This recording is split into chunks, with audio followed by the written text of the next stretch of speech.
Hello friends, welcome to கல்வி TV. நான் உங்கள் ஆஷிக்.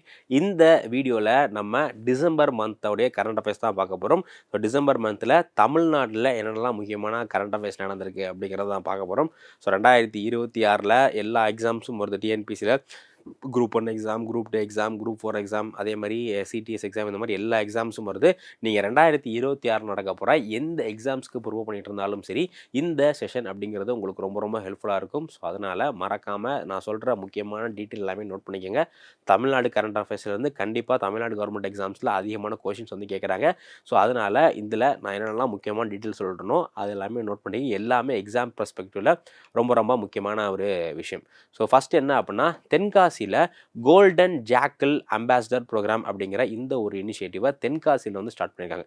ஓகேங்களா? ஸோ கோல்டன் ஜாக்கிள் அப்படிங்கிறது ஒரு வகையான நரி. ஸோ இந்த நரியை பாதுகாக்கிறதுக்காக, ஏன்னா அது வந்து ரொம்ப அழியக்கூடிய தருவாயில் இருக்குது அப்படிங்கிறதுக்காக, இதை பாதுகாக்கிறதுக்காக என்ன பண்ணியிருக்காங்க அப்படின்னா, கோல்டன் ஜாக்கிள் அம்பாசிடர் ப்ரோக்ராம் அப்படிங்கிற இந்த ஒரு ப்ரோக்ராமை ஆரம்பிச்சிருக்காங்க. இது எங்கே? தென்காசியில் ஆரம்பிச்சிருக்காங்க. இதில் மெயின் என்ன பண்ணுறாங்கன்னா, மாணவர்களுக்கு இதை பற்றின விழிப்புணர்வு, இந்த இந்த நரி இனத்தை பற்றி, இது வந்து ரோட்டில் தெரியுது அப்படின்னா அது என்ன பண்ணணும், ஃபாரஸ்ட் டிபார்ட்மெண்ட் எப்படி இது பண்ணணும் அப்படிங்கிற மாதிரி இதை பற்றி ஸ்டூடெண்ட்டுக்கிட்ட அவேர்னஸ் கிரியேட் பண்ணுறதுக்காக Tenkasi golden jackal ambassador programme அப்படிங்கிற இந்த ஒரு ப்ரோக்ராமை யார் ஆரம்பிச்சிருக்கா? தென்காசியுடைய ஃபாரஸ்ட் டிபார்ட்மெண்ட் வந்து ஆரம்பிச்சிருக்காங்க. இந்த கோல்டன் ஜாக்கிள் அப்படிங்கிற இதை பற்றி எக்ஸாமில் கேட்கலாம். இது வந்து பார்த்திங்க அப்படின்னா, நம்ம வைல்டு லைஃப் ப்ரொடெக்ஷன் ஆக்ட், வனவிலங்கு பாதுகாப்பு சட்டம் 1972 இருக்கு இல்லையா? இந்த வனவிலங்கு பாதுகாப்பு சட்டம் 1972 ஷெட்யூல் 2 அப்படிங்கிற ஒரு ஷெட்யூலில் இதை வந்து பாதுகாக்கிறாங்க. அதே மாதிரி ஐயூசியினுடைய இந்த ரெட் லிஸ்ட் இருக்குல்ல, அதில் இது கன்சர்ன், இது லீஸ்ட் கன்சர்ன் அப்படிங்கிற ஒரு கேட்டகரியில் இருக்குது. ஸோ மெயினாக இதில் என்ன பண்ணுறாங்க அப்படின்னா, யூத்ஸை, இளைஞர்களை, ஸ்டூடெண்ட்ஸை இதை கன்சர்வ் பண்ணுறதுக்கான ஒரு அம்பாசிடராக மாற்றுறதுக்காக ஒரு ப்ரோக்ராம் தான் என்ன அப்படின்னா, தென்காசியில் கொண்டு வந்த கோல்டன் ஜாக்கிள் அம்பாசிடர் ப்ரோக்ராம் அப்படிங்கிற இந்த ஒரு ப்ரோக்ராம். ஸோ அடுத்து தமிழ்நாடு வந்து இண்டஸ்ட்ரியல் எனர்ஜி எஃபிஷியன்சியில் டாப்பில் இருக்காங்க. இண்டஸ்ட்ரியல் எனர்ஜி எஃபிஷியன்சி, எனர்ஜி எஃபிஷியன்சினா என்ன? Input output. So input output ratio நம்ம பார்த்துருப்போம், நம்ம ஸ்கூலில் படிச்சிருப்போம். ஸோ எனர்ஜி எஃபிஷியன்சி என்ன அப்படின்னா, எனர்ஜி எந்த அளவுக்கு நம்ம சிக்கனமாக ஒரு ஜென்ரேட்டரோ ஏதோ யூஸ் பண்ணும்போது அது எந்த அளவுக்கு எனர்ஜி கம்மியாக எடுத்துக்குது அப்படிங்கிறதுக்கு பேர் தான். எனர்ஜி கம்மியாக எடுத்துகிட்டு அதில் அவுட்புட் அதிகமாக கொடுக்குது அப்படின்னா அதுக்கு பேர் நம்ம எனர்ஜி எஃபிஷியன்சி சொல்லுவோம். ஸோ இப்போது தமிழ்நாடு வந்து பார்த்திங்க அப்படின்னா, இண்டஸ்ட்ரியல் எனர்ஜி எஃபிஷியன்சி அப்படிங்கிற இந்த ஒரு பேராமீட்டரில் தமிழ்நாடு தான் இந்தியாவிலே டாப்பில் இருக்காங்க. ஓகேங்களா? ஸோ இந்தியாவில் தமிழ்நாடு தான் வந்து இண்டஸ்ட்ரியல் எனர்ஜி எஃபிஷியன்சியில் டாப்பில் இருக்காங்க. ஸோ இதுக்கான ரேட்டிங் என்ன அப்படின்னா 55.3% இன் ஸ்டேட் எனர்ஜி எஃபிஷியன்சி இண்டெக்ஸ். இந்த ஸ்டேட் எனர்ஜி எஃபிஷியன்சி இண்டெக்ஸ் அப்படிங்கிற இந்த ஒரு இண்டெக்ஸ் யார் ரிலீஸ் பண்ணுறா அப்படின்னா, பிஇஇ. யார்? பிஇஇ அப்படிங்கிற ஒரு நிறுவனம் என்ன பண்ணுறாங்க அப்படின்னா, ஸ்டேட் எனர்ஜி எஃபிஷியன்சி இண்டெக்ஸ் அப்படிங்கிற இந்த ஒரு இண்டெக்ஸ் ரிலீஸ் பண்ணுறாங்க. ஸோ இதில் இந்தியாவில் இருக்கக்கூடிய எல்லா ஸ்டேட்டும் எந்த அளவுக்கு இண்டஸ்ட்ரியில் எனர்ஜி எஃபிஷியன்ட் ஆகாங்க அப்படிங்கிறத வந்து இது பண்ணுறாங்க. இதில் தமிழ்நாடு ஃபஸ்ட் வந்திருக்கு. இந்த ரிப்போர்ட் பேர் முக்கியம். ஸ்டேட் எனர்ஜி எஃபிஷியன்சி இண்டெக்ஸ் 2024 அப்படிங்கிறதா இதோடைய பேர். இதில் தமிழ்நாடு டாப்பில் வந்து இருக்காங்க. ஸோ அது மட்டும் இல்லாமல் நம்ம தமிழக அரசாங்கம் எனர்ஜி எஃபிஷியன்சிக்காக நிறைய விஷயங்கள், க்ரீன் பில்டிங்கு, அதே மாதிரி இண்டஸ்ட்ரியல் அப்கிரேடு, அதே மாதிரி எம்எஸ்எம்இ எனர்ஜி ஆடிட், இந்த மாதிரி நிறைய விஷயங்கள் வந்து பண்ணுறாங்க. அதனால இந்தியாவிலேயே இந்த ஸ்டேட் எனர்ஜி எஃபிஷியன்சி இண்டெக்ஸில் தமிழ்நாடு தான் முதல் இடத்துல இருக்காங்க. ஸோ இது வந்து நமக்கு Tamil Nadu administration topic, economic topic இருக்கு இல்லையா, அதுக்கு கீழே டேரெக்டாக கேட்குறதுக்கு வாய்ப்பு இருக்குது. ஏன்னா அதில் வந்து தமிழ்நாடு அச்சீவ்மெண்ட்ஸு, தமிழ்நாடுடைய முக்கியமான ரேங்கிங் பற்றிலாம் கேள்வி கேட்பாங்க. ஸோ அதனால் இதை நோட் பண்ணிக்கோங்க. தமிழ்நாடு தான் வந்து ஸ்டேட் எனர்ஜி எஃபிஷியன்சி இண்டெக்ஸ் 2024 முதல் இடத்துல இருக்காங்க. ஓகே. ஸோ அடுத்து தமிழ்நாட்டுடைய ஒரு 5 பொருட்களுக்கு புவிசார் குறியீடு கொடுத்துருக்காங்க. தமிழ்நாடுடைய ஒரு 5 பொருட்களுக்கு GI take. So GI take அப்படிங்கிறது என்னன்னா, ஒரு பொருள் ஒரு இடத்துல மட்டும்தான், ஒரு ஊரில் இல்லை ஒரு லொக்கேஷனில் மட்டும்தான் அது வந்து சிறப்பாக, அந்த பொருள் வந்து ரொம்ப சிறப்பாக, ரொம்ப யூனிக்காக இருக்கும் அப்படின்னா அதுக்கு இந்த ஜிஐ டேக், புவிசார் குறியீடு வந்து கொடுப்பாங்க. ஸோ ஒன்ஸ் ஒரு பொருளுக்கு புவிசார் குறியீடு கொடுத்துட்டாங்க அப்படின்னா அந்த பொருளுடைய இன்டர்நேஷ்னல் லெவலில் அந்த பொருளுடைய டிமாண்ட் வந்து ரொம்ப ரொம்ப அதிகமாகும். ஸோ அந்த பொருளுக்கு அந்த இடத்துல மட்டும்தான் அது ஸ்பெஷாலிட்டி அப்படிங்கிற மாதிரி ஒரு அங்கீகாரம் வந்து அது கிடைக்கும். ஓகேங்களா? ஸோ ஒன்ஸ் கொடுத்துட்டாங்க அப்படின்னா ஒரு 10 ஆண்டுகளுக்கு அந்த பொருளுக்கு ஜிஐ டேக் வந்து இருக்கும். மறுபடியும் 10 ஆண்டுகளுக்கு ஒரு தடவை என்ன பண்ணணும், இது வந்து நம்ம புதுப்பிக்கணும். இப்போது தமிழ்நாட்டில் ஒரு 5 விஷயத்துக்கு, ஒரு 5 பொருட்களுக்கு ஜிஐ டேக் கொடுத்துருக்காங்க. இது என்னென்ன, எங்கே கிடைக்கிது அப்படிங்கிறது முக்கியம். ஸோ முதல்ல என்ன அப்படின்னா, உறையூர் காட்டன் சாரி. ஸோ உறையூரில் வந்து ஒரு வகையான காட்டன் இந்த பருத்தியில் செய்யப்பட்ட சேலை. இது எங்கே ஃபேமஸ் அப்படின்னா உறையூரில் ஃபேமஸ். ஸோ இதுக்கு வந்து கொடுத்துருக்காங்க. அதுக்கடுத்து வந்து கவிந்தப்பட்டி ஜாங்கிரி. ஸோ கவிந்தப்பட்டி ஜாகிரி அப்படிங்கிறது இந்த இது இருக்கு இல்லையா, வெள்ளம் இந்த மாதிரி. ஸோ இதுக்கு பேர் தான் வந்து ஜாகிரி. பாடி ஜாகிரி அப்படிங்கிற இதுக்கும் வந்து புவிசாருக்கு கொடுத்துருக்காங்க. அதுக்கடுத்து வந்து தூய மல்லி அரிசி, தமிழ்நாட்டை சார்ந்த தூய மல்லி அரிசிக்கும் ஜிஐ டேக் வந்து கொடுத்துருக்காங்க.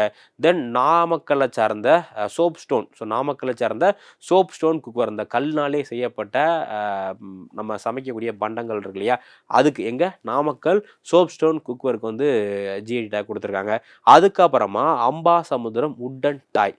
இந்த குழந்தைகள்லாம் வந்து ஒரு மரத்தால் செய்யப்பட்ட அந்த சமைக்கிற ஜாமான்கள்லாம் வச்சு விளையாடும் இல்லையா, அதுக்கு பேர் தான் என்ன அப்படின்னா அம்பாசமுத்திரம் உட்டன் டாய்.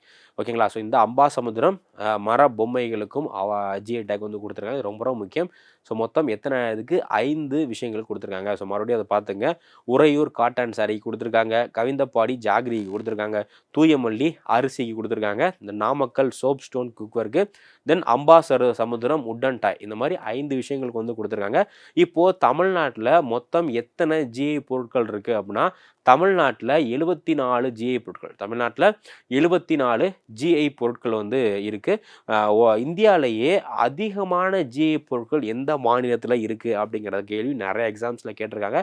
ஸோ இந்தியாவிலேயே அதிகமான ஜிஐ பொருட்கள் எந்த மாநிலத்தில் இருக்குது அப்படின்னா உத்தரப்பிரதேசம். ஜிஐ பொருட்கள் அதிகமாக உள்ள மாநிலங்களில் முதல் இடத்துல உத்தரப்பிரதேசம் இருக்காங்க, 2வது இடத்துல தமிழ்நாடு இருக்காங்க. இது ரொம்ப ரொம்ப முக்கியமான விஷயம். அதே மாதிரி இன்னொன்று ரிப்பீட்டடாக கேட்பாங்க, இந்தியாவிலேயே எந்த மாநிலத்தில் அதிகமான ராம்சார் தலங்கள் இருக்குன்னு கேட்பாங்க. ஸோ ராம்சார் தலங்கள் அதிகமாக இருக்கக்கூடிய மாநிலம் வந்து தமிழ்நாடு. அதே இது ஜிஐ டேக் அதிகமான இருக்கக்கூடிய மாநிலத்தில் உத்தரப்பிரதேசம் தான் முதல் இடத்துல. ரெண்டுமே ரொம்ப ரொம்ப முக்கியம், கன்ஃபியூஸ் ஆகும். ஸோ கொஞ்சம் தெளிவாக வந்து பார்த்துங்க. இப்போது தமிழ்நாட்டுக்கு 5 ஜிஐ பொருட்கள் வந்து கிடச்சிருக்கு. அடுத்து ராஜ்பவன். ஸோ ராஜ்பவன் அப்படிங்கிறது நம்ம கவர்னர் இருப்பார் இல்லையா, ஒவ்வொரு மாநிலத்துக்கும் ஆளுநர் இருப்பாங்க. அந்த ஆளுநருக்குன்னு தனியாக ஒரு கெஸ்ட் ஹவுஸ் இருக்கும். அதுக்கு பேர் தானே ஆளுநர் மாளிகைன்னு சொல்லுவோம்ல. அந்த ஆளுநர் மாளிகையுடைய அஃபீஷியல் நேம் என்ன அப்படின்னா ராஜ்பவன். இதுக்கு முன்னாடி வர ஆளுநர் மாளிகையுடைய அஃபீஷியல் நேம் அப்படிங்கிறது ராஜ்பவன் அப்படிங்கிற மாதிரி தான் இருந்துச்சு. பட் இப்போது அதோடைய பேரை மாற்றிட்டாங்க. ஏன்னா ராஜ்பவன் அப்படிங்கிறது இந்த பேர் வந்து மக்களுடைய கனெக்ட் ஆகிற மாதிரி இல்லை அப்படின்னு சொல்லிட்டு மக்கள் மாளிகை, ஸோ மக்கள் மாளிகை அப்படிங்கிற மாதிரி வந்து மாற்றிட்டாங்க. இதை ராஜ்பவன் அப்படின்னு இருந்த கவர்னர் மாளிகையுடைய பேரை மக்கள் மாளிகை அப்படிங்கிற மாதிரி வந்து மாற்றிட்டாங்க. ஸோ இப்போ தமிழ்நாட்டில் யார் வந்து கவர்னராக இருக்கா, தமிழ்நாடு கவர்னர் யார் அப்படின்னா ஆர்என் ரவி தான் தமிழ்நாடுடைய கவர்னராக வந்து இருக்காங்க. ஓகேங்களா. ஸோ அடுத்து Tamil Nadu police deploy AI crowd control for Karthigai Deepam. December மாதம் வந்து பார்த்தீங்க அப்படின்னா கார்த்திகை தீபம், திருவண்ணாமலையில் கார்த்திகை தீபம் ஃபங்க்ஷன் ஏற்பட்டுச்சு இல்லையா. ஸோ அது நம்ம எல்லாத்துக்குமே தெரியும். கார்த்திகை தீபத்தப்போ நிறைய மக்கள் வந்து அந்த கிரிவலம் பார்க்குறதுக்காக, தீபத்தை பார்க்குறதுக்காக வந்து கூடுவாங்கல்ல. ஸோ அந்த சமயத்தில் நிறைய கூட்டம் வந்து திருவண்ணாமலையில் வந்து கூடும். அதை கண்ட்ரோல் பண்ணுறதுக்காக இந்தியாவிலேயே முதல் முறையாக ஏஐயை தமிழ்நாடு பயன்படுத்துகிறாங்க. இப்போ நிறைய விஷயங்களில் ஏஐ பயன்படுத்துகிறாங்கல்ல, அதே மாதிரி இந்த கூட்ட நெரிசலை கட்டுப்படுத்துறதுக்காக, கூட்டங்களை கட்டுப்படுத்துறதுக்காக தமிழக அரசாங்கம் முதல்ல ஏஐ எங்கே பயன்படுத்திருக்காங்க அப்படின்னா இந்த கார்த்திகை தீபம், திருவண்ணாமலையில் கார்த்திகை தீபத்தில் வந்து கொண்டு வந்திருக்காங்க.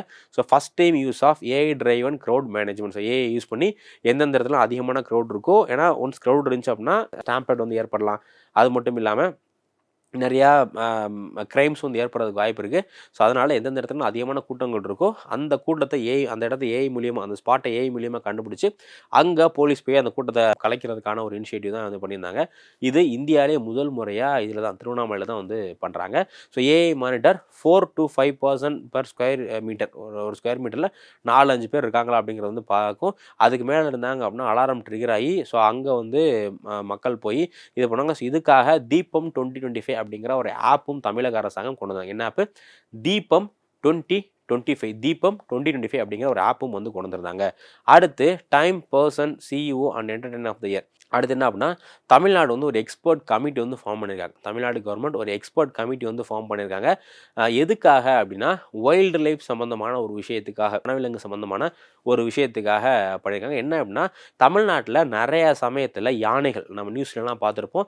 யானைகள் ஊருக்குள்ளே வந்துருச்சு, யானைகள் வந்து கரும்பு தோட்டத்துக்குள்ளே பூந்துருச்சு, வயல்வெளிகளை பூந்துருச்சு, கிராமத்துக்குள்ளே பூந்துருச்சு அப்படிங்கிற மாதிரி நம்ம வந்து பார்த்துருப்போம். ஸோ அந்த யானையை வனத்துறை வந்து மீட்டு எடுத்துகிட்டு போய் மறுபடியும் காட்டுக்குள்ளே விட்டாங்க அப்படிங்கிற மாதிரி செய்திகள்லாம் கேள்விப்பட்டிருப்போம் இல்லையா? ஸோ இப்போது இந்த மாதிரி யானைகளை பிடிச்சி ஒரு இடத்துல இன்னொரு இடத்துக்கு விட்றாங்கல்ல, இந்த ப்ராசஸை எப்படி ஃபாலோ பண்ணுறது, இந்த மாதிரி விஷயத்தில் என்னென்ன விஷயங்கள்லாம் பண்ணணும் அப்படிங்கிறத வந்து கண்டுபிடிக்கிற ஃப்ரேம் பண்ணுறதுக்காக தமிழக அரசாங்கம் ஒரு கமிட்டி இந்த யானைகளை ரீலோகேட் ஒரு இடத்துல இன்னொரு இடத்துக்கு ரீலோகேட் பண்ணும்போது என்னென்ன ஸ்டெப்ஸ்லாம் வந்து ஃபாலோ பண்ணணும், என்ன மாதிரியான ப்ரொசீஜர்லாம் ஃபாலோ பண்ணணும் அப்படிங்கிற இந்த ஸ்டாண்டர்ட் ஆப்ரேஷன் ப்ரொசீஜர் போடுறதுக்காக தமிழக அரசாங்கம் ஒரு கமிட்டி வந்து ஏற்படுத்தியிருக்காங்க. ஸோ இந்த கமிட்டியோடைய தலைவர் யார் அப்படின்னா உதயன் அப்படிங்கிற இவர் தான். அறிஞர் அண்ணா ஜுவாலஜிக்கல் பார்க், அறிஞர் அண்ணா ஜுவாலஜிக்கல் பார்க் வண்டலூர் பூங்கா தான் வந்து அறிஞர் அண்ணா ஜுவாலஜிக்கல் பார்க். இதோடைய டேரக்டர் ஆகக்கூடியவர் தான் வந்து உதயன். ஸோ இவர் தலைமையில் கமிட்டி போட்டிருக்காங்க. இந்த கமிட்டிக்கு 2 மாதம் டைம் கொடுத்துருக்காங்க. ஸோ 2 மாதத்துக்குள்ள என்ன பண்ணும், இந்த மாதிரி எலிஃபண்ட் ரீலோகேட்டிங்க்கு என்னெல்லாம் ப்ரொசீஜர் அப்படிங்கிறத இந்த கமிட்டி கவர்மெண்ட்டுக்கு வந்து சப்மிட் பண்ணும். ஸோ அதை பேஸ் பண்ணி கவர்மெண்ட் என்ன பண்ணுவாங்க, இந்த கமிட்டி ரெக்கமெண்டேஷனை பேஸ் பண்ணி கவர்மெண்ட் வந்து இந்த மாதிரி எலிஃபண்ட் டிரான்ஸ்லொகேஷனுக்கான ஒரு ஸ்டாண்டர்ட் ஆப்ரேஷன் ப்ரொசீஜர் வந்து ரெடி பண்ணுவாங்க. ஓகே. ஸோ அடுத்து தமிழக அரசாங்கம் இன்னொரு முக்கியமான கமிட்டியும் வைல்ட் லைஃப் சம்மந்தமாக போட்டிருக்காங்க. என்ன கமிட்டி அப்படின்னா, ஸோ தமிழ்நாட்டில் வந்து வால்பாறை, தமிழ்நாட்டில் ஆனைமலை புலிகள் காப்பகத்தில் இருக்கக்கூடிய வால்பாறை அப்படிங்கிறது ஆனைமலை புலிகள் காப்பகம் அந்த பகுதியில் தான் இருக்குது. ஸோ இங்கே வந்து சிறுத்தை ஒரு 5 வயது பையனை அட்டாக் பண்ணி அந்த பையன் வந்து இறந்து போயிட்டான். ஸோ இந்த மாதிரி இந்த இடத்துல அந்த வால்பாறையில் அதிகமாக விலங்குகளுக்கும் மனிதர்களுக்குமான அந்த கான்ஃப்ளிக்ட் வந்து ஹியூமன் அனிமல் வைல்டு கான்ஃப்ளிக்ட் வந்து ஏற்பட்டுக்கிட்டே இருக்குது. ஸோ இதை எப்படி கண்ட்ரோல் பண்ணுறது, இதுக்கு என்ன விஷயங்கள்லாம் பண்ணலாம், எப்படி வந்து மனிதனுடைய சேஃப்டி அதே சமயத்தில் விலங்குகளுடைய சேஃப்டியும் உறுதிப்படுத்தலாம் அப்படிங்கிறத பற்றி ஆராயறதுக்காக நம்ம தமிழக அரசாங்கம் ஒரு கமிட்டி வந்து போட்டிருக்காங்க. எங்கே அப்படின்னா வால்பாறையில் இருக்கக்கூடிய இந்த விஷயத்தை ஆராயறதுக்காக தமிழக அரசாங்கம் கமிட்டி போட்டிருக்காங்க. இதில் forest official, wild life scientist எல்லாத்தையுமே சேர்த்து இந்த கமிட்டி வந்து போட்டிருக்காங்க. ஓகே. நெக்ஸ்ட்டு தமிழ்நாட்டில் இந்த மீன்பிடி தொழிலை வந்து ஊக்குவிக்கிறதுக்காக தமிழக அரசாங்கம் என்ன பண்ணுறாங்க அப்படின்னா கிட்டத்தட்ட 98.92 கோடி ரூபாய் 98.92 கோடி ரூபாய் மதிப்பில் தமிழக அரசாங்கம் புதிய ப்ராஜெக்ட்ஸ் இந்த மீன் பிடிக்கிறதுக்கான துறைமுகங்கள் இதெல்லாம் கட்டுறதுக்கான ப்ராஜெக்ட் கிட்டத்தட்ட 98.92 கோடி ரூபாய்க்கு வந்து ப்ராஜெக்ட் பண்ணுறாங்க. ஃபஸ்ட் என்ன அப்படின்னா தேங்காய்பட்டினம் ஹார்பர் 60 கோடி ரூபாய்க்கு தேங்காய்பட்டினம் அப்படிங்கிறது எங்கே இருக்குது?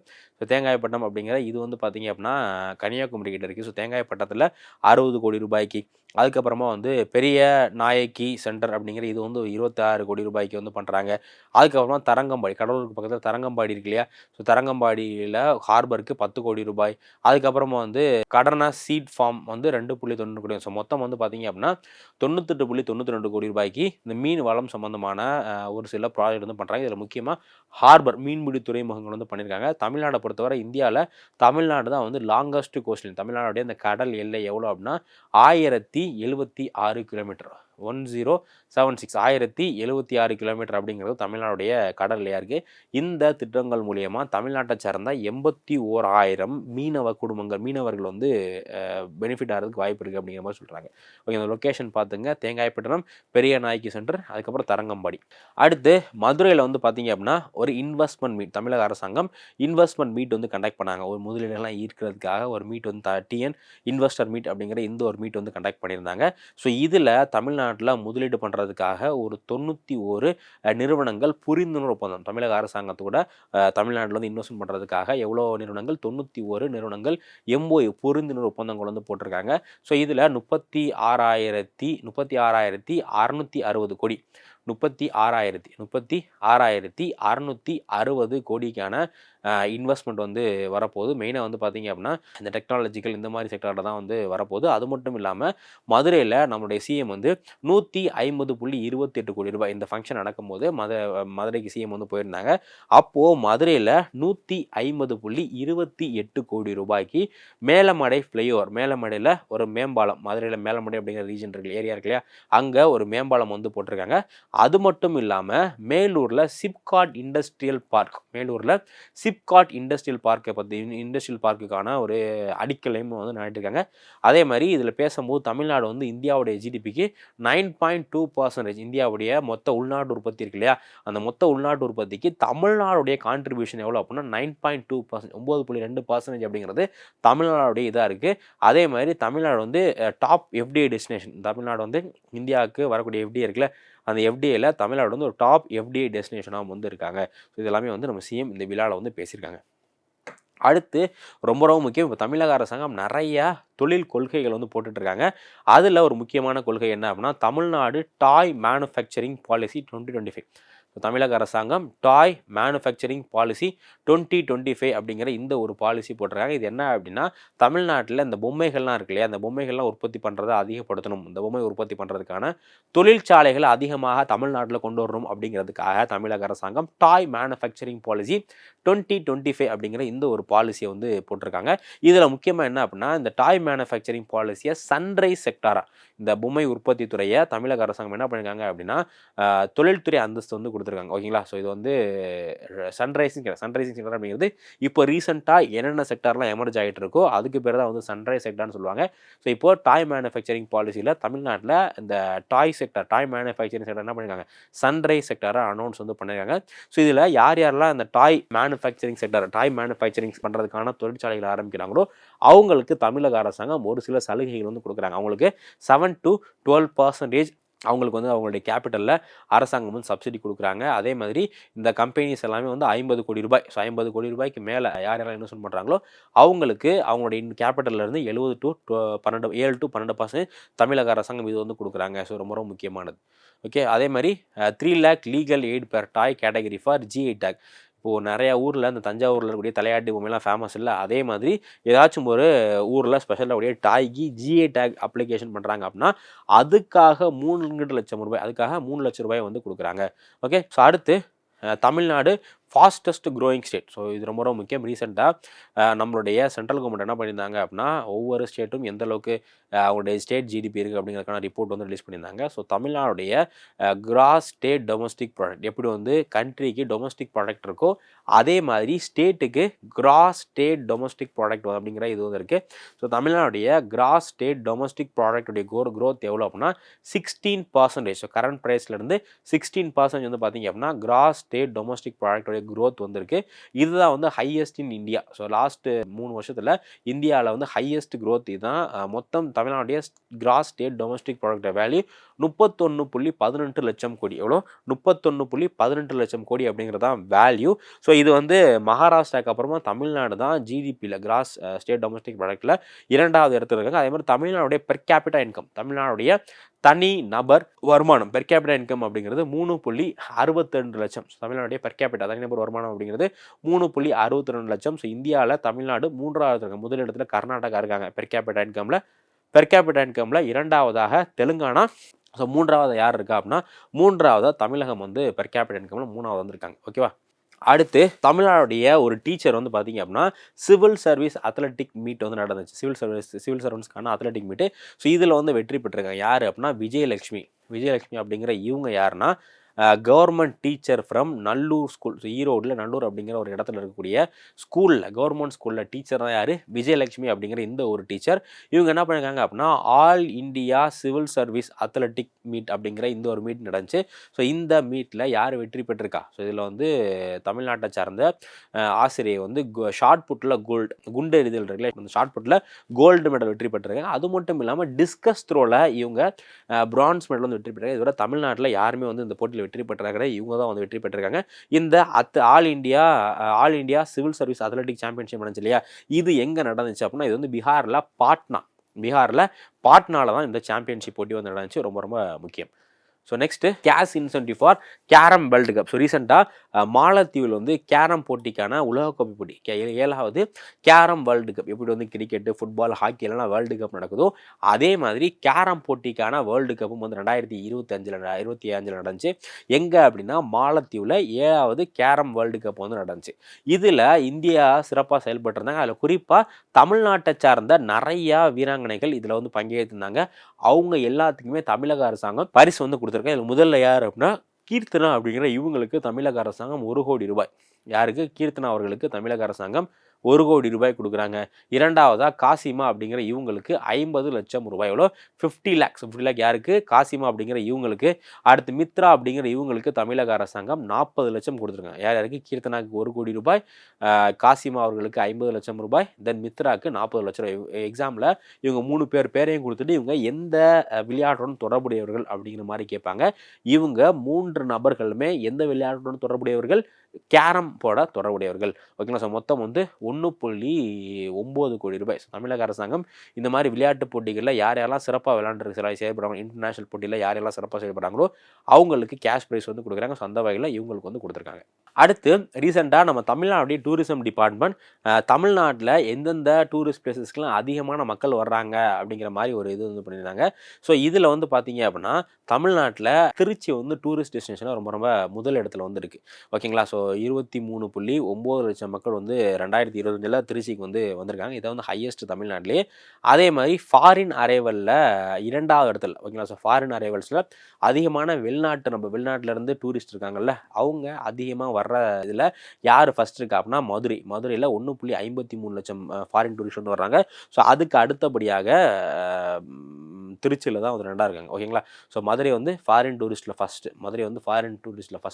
2வது திருச்சி. அதே டொமஸ்டிக் டூரிஸ்ட், உள்நாட்டிலேருந்து டொமஸ்டிக் டூரிஸ்ட் இருக்காங்கல்ல, இந்த டொமஸ்டிக் டூரிஸ்ட் ஃபஸ்ட்டு வர்றதில் யார் ஃபஸ்ட் இருக்கா அப்படின்னா, அதிகமாக வர்றது யார் ஃபஸ்ட் இருக்கா அப்படின்னா திருச்சி இதில் ஃபஸ்ட் இருக்காங்க.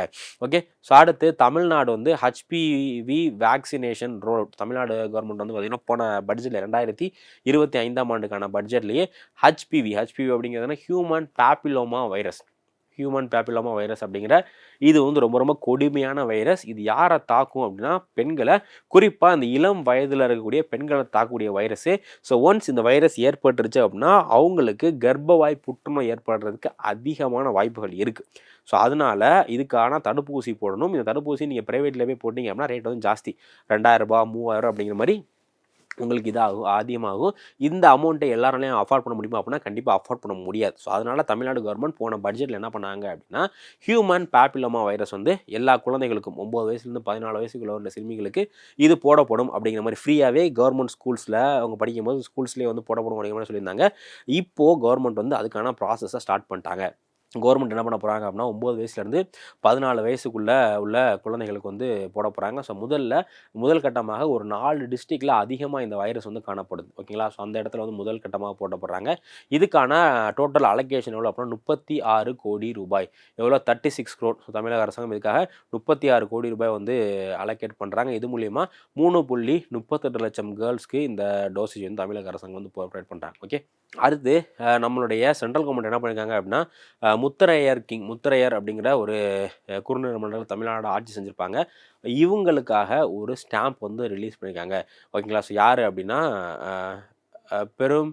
பெரும்பிகு முத்தரையர் 2 அப்படிங்கிற இவருடைய ஸ்டாம்பை நியூ டெல்லியில் நம்மளுடைய துணை குடியரசுத் தலைவர் சிபி ராதாகிருஷ்ணன் இருக்கார் இல்லையா?